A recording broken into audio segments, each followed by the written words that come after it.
Welcome to Seeing Green Solutions for Our Daily Lives, the podcast where we spotlight the brands, ideas, and people making it easier to live sustainably every day.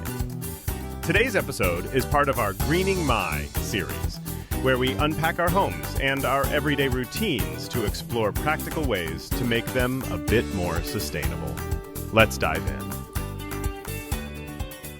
Welcome back to the Seeing Green podcast. We are thrilled to be back from hiatus. We really are. And we are celebrating that with a return to our Greening My series. Right, where we take different parts of our homes and daily lives and explore them through a cleaner, greener living lens. This is the 11th episode in the Greening My series, following greening my bathroom, bedroom, closet, pet care, meal kits, happy hours, sneakers, laundry, kids' wear, and menswear. Earlier this week, in fact. Exactly. You can find these prior episodes wherever you get your podcasts or online at seeinggreen.eco. Today's topic was inspired by something many of us experience every day, often without thinking much about it. The spaces we live in. Yeah, the furniture we sit on, sleep on, and gather around. From sofas and dining tables to beds and chairs. It shapes our daily routines, yet the impact behind those pieces is easy to overlook. So with that, welcome to Greening My Furniture, where we explore how the things we bring into our homes can be rethought through a more responsible lens. In this episode, we'll touch on the footprint of the furniture we use every day.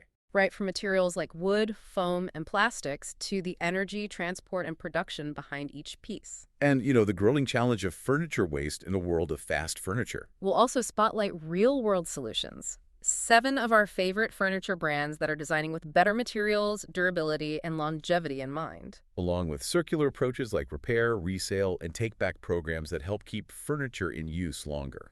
As always, this episode is about progress, not perfection. Helping make everyday choices a little more thoughtful, practical, and aligned with a lower impact home. Okay, let's get started. So to really set the stage for this deep dive, we need to talk about scale.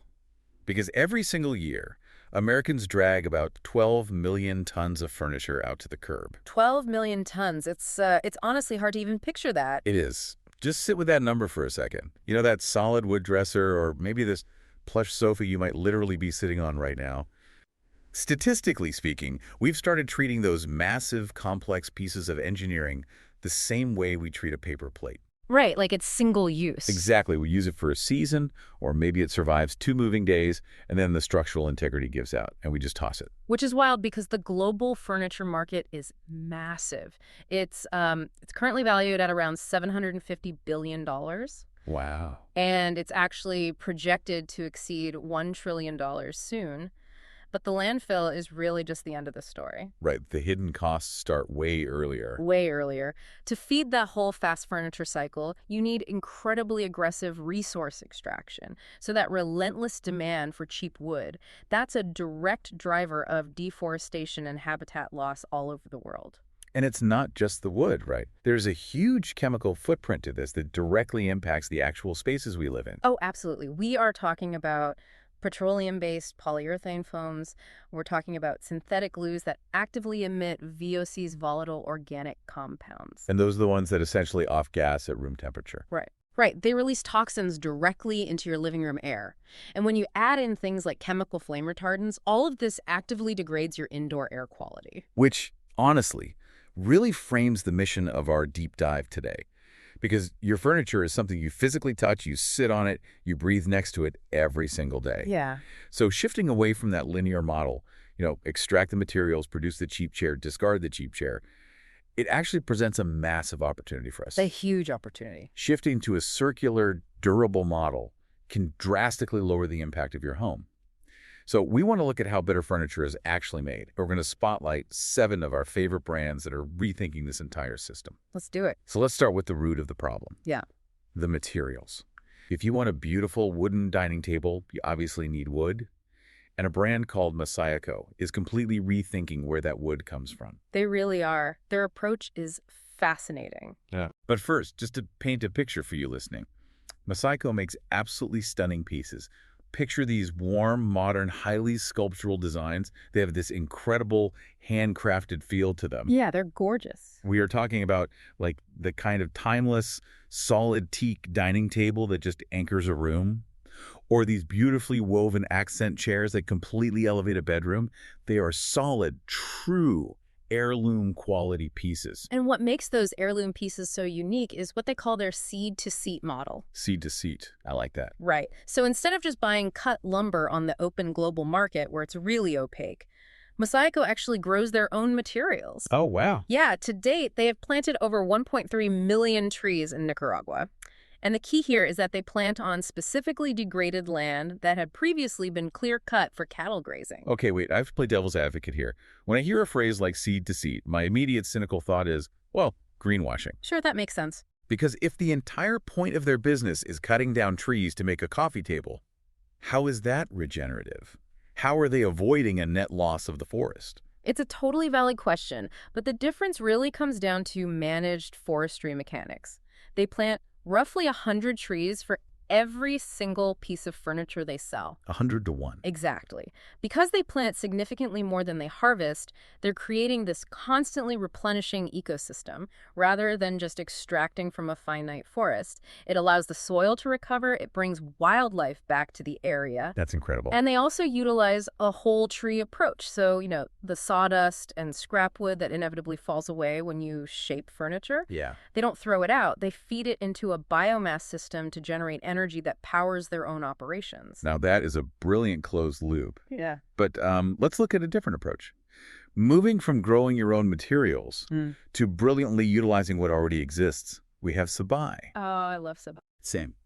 So to set the scene, Sabai makes these incredibly clean, approachable, modern sofas, sectionals, and modular seating. They're all made right here in the U.S. And they fit so effortlessly into a real lived-in family room. Totally. They look great, but their approach to circularity is what really sets them apart in the seating space. Yes, their material sourcing is phenomenal. They use highly upcycled materials, so you can get this luxurious velvet sofa, right? But the fabric is actually woven from 100% recycled plastic water bottles. That's wild. You would never know from touching it. Never. And they also use FSC certified wood, which means the Forest Stewardship Council verifies the timber comes from responsibly managed forests. But, the real innovation to me is their modularity. It's almost like, well, it's like having a smartphone where you can just buy a new battery instead of a whole new phone. That is the perfect analogy. Because Sabai runs this repair, don't replace program. If your cat totally destroys one specific cushion, or maybe a leg gets scuffed when you're moving, you do not throw away the sofa. No, definitely not. You just go online and order that specific replacement part. Which is such an elegant design solution. And they actually take it a step further with their Sabai Revive program, which honestly is the holy grail of the circular economy. Oh, tell me about that. So if you ever need to move on from your Sabai piece, say you're moving across the country, and the sectional just doesn't fit the new living room, you can actually sell it back to them. Wait, they buy it back? They buy it back. Or, on the flip side, if you are looking to buy a sofa, you can shop their pre-loved, refurbished items at a discount. It completely ensures that the embodied energy of that furniture stays out of the landfill entirely. I love that so much. Okay, so we've covered the living room. Let's transition to probably the softest place in your house. Yeah. The bedroom. Yes. Because what's inside your furniture is just as critical as the frame. So let's talk about Avocado. Avocado is this brand that perfectly blends modern luxury with a remarkably clean, natural aesthetic. Their vibe is very aspirational. Very. They are super famous for their mattresses, but they also have gorgeous organic bedding, solid wood bed frames, and even bath and body lines. It just creates this deeply comfortable sanctuary feel. And the reason it actually feels like a sanctuary is due to what they explicitly leave out of their manufacturing process. Right. We talked about the chemical footprint earlier, and conventional mattresses are notoriously heavy offenders there. But Avocado completely eliminates synthetic polyurethane foams, chemical flame retardants, fiberglass, and PFAS. Okay, really quickly, for those who might not know, what exactly are PFAS? Ah, right. They are per- and polyfluoroalkyl substances. You've probably heard them called forever chemical. Oh, yes. Yeah, because they simply do not break down in the environment or in the human body for that matter. In the furniture industry, they're heavily used to make fabric stain resistant or water repellent. But Avocado just completely refuses to use them, keeping hyper-focused on protecting your indoor air quality. Which I love, but it does bring up a mechanical question. If they aren't using heavy-duty industrial glues and synthetic chemicals to bind everything together, How does a massive, heavy mattress not just pancake or fall apart after a month? It's a great question, and this is where they use old world craftsmanship to replace chemical engineering. Oh, really? Yeah, they use a traditional artisan technique called needle tufting. So instead of just spraying layers of foam with toxic adhesive, skilled workers use this giant steel needle to physically stitch the mattress layers together. Wow. They pull the materials tight, which creates structural tension that binds the bed permanently, and the layers they're binding are incredibly high quality. They use GOLS certified organic latex. That's the global organic latex standard, right? Exactly. And WACO TS certified organic wool. This means the materials are ethically tracked from the actual rubber tree or the sheep all the way to your bedroom. Plus, they operate a vertically integrated farm-to-mattress model and boast a 78% landfill diversion rate at their LA factory. Farm to mattress, I love that. And they even turn their wood scraps into a zero-waste furniture collection, which is amazing. Yeah, they really do it all. It's just fascinating how looking backward to older techniques actually provides the most sustainable path forward. And, we see that same philosophy when we move from plush bedding back to solid surfaces with a brand called Greenington. Greenington is fantastic. So if you're envisioning a Greenington piece in your home, I want you to picture highly versatile, sleek dining tables and home office furniture. The finishes are so incredibly rich. They range from a warm, caramelized light tone to this deep, dark walnut. Honestly, it looks exactly like very high-end hardwood. It does, but it isn't hardwood. Yeah. Their secret weapon is 100% solid bamboo. And from an environmental standpoint, bamboo is just a total game changer. Okay. Most traditional hardwood trees, they require decades to reach maturity before you can harvest them. Yeah, like 40, 50 years sometimes. Exactly. But bamboo is technically a grass. It matures in less than 5 years. Yeah. And even more importantly, when bamboo is harvested, its complex root system stays completely intact in the ground. Why does the root system matter so much?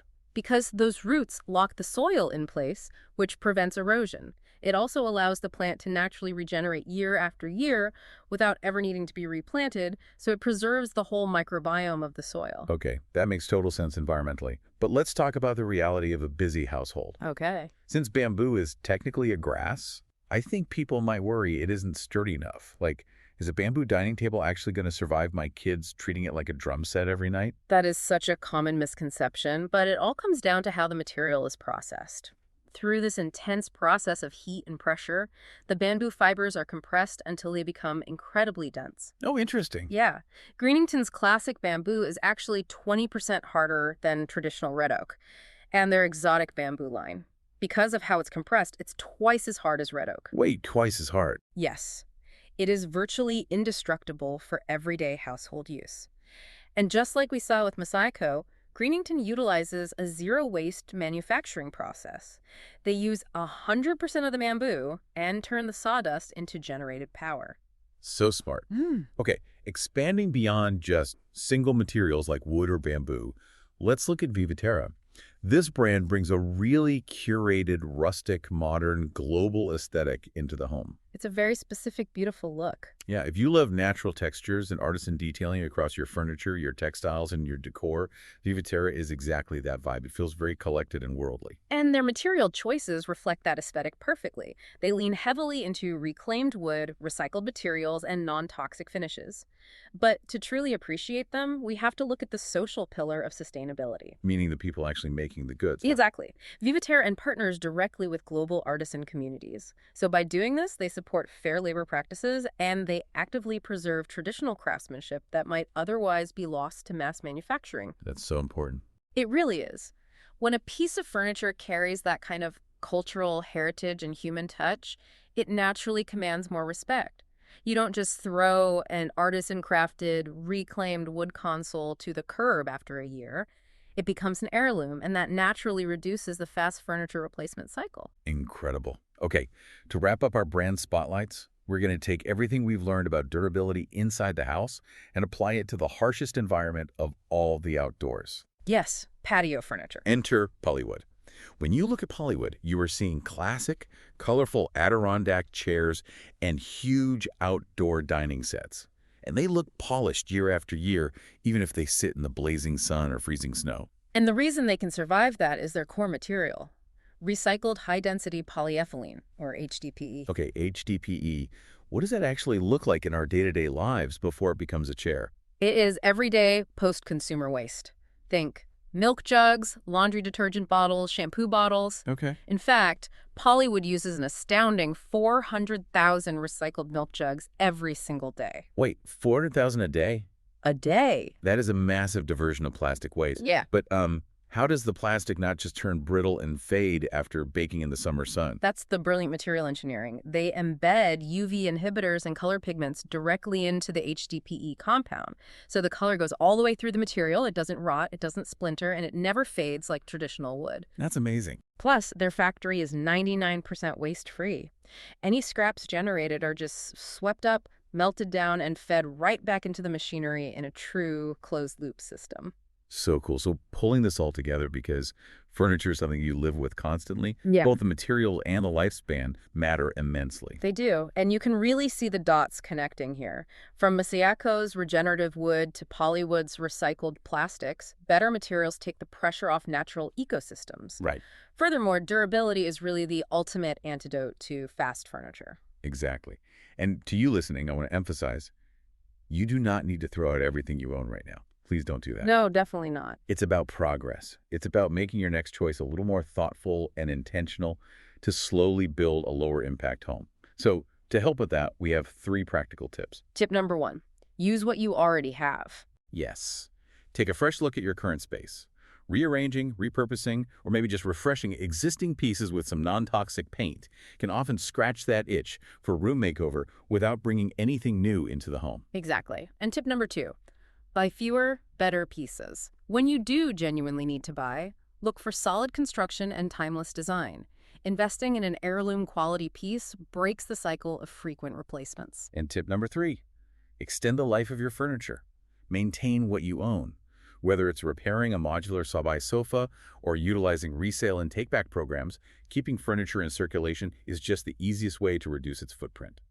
Before we wrap up, I want to raise one final idea for you to mull over. When we look at brands with radical supply chain transparency like Avocado's farm-to-mattress approach or Masiako's Nicaraguan artisans, we see that environmental health is deeply tied to human health. Yeah, it really is. And it leaves you with this thought. The next time you bring a piece of furniture into your home, ask yourself, are you just buying a place to sit? Or are you investing in a whole system of fair labor, community building, and ecosystem restoration? How visible is the human element in the objects you surround yourself with? That is such a great point to end on. It is. Interested in learning more about creating a greener, more sustainable home and daily life? Check out the other episodes of the Seeing Green podcast. Right, both the Spotlight series and the Greening My series. And please subscribe while you are at it, You also can join the Seeing Green community by signing up on the Seeing Green website. where you can see more trailblazers making significant strides in promoting eco-friendly living through innovative products, solutions, and practices. Online at www.seeinggreen.eco. And follow us at Seeing Green Eco across social media channels for all the latest tips and solutions. Instagram, YouTube, Facebook, Blue Sky, TikTok, LinkedIn, and Pinterest. With more than 1,600 pins now. Thank you for joining us for this episode of the Greening My series on the Seeing Green podcast. Until next time, keep seeing green.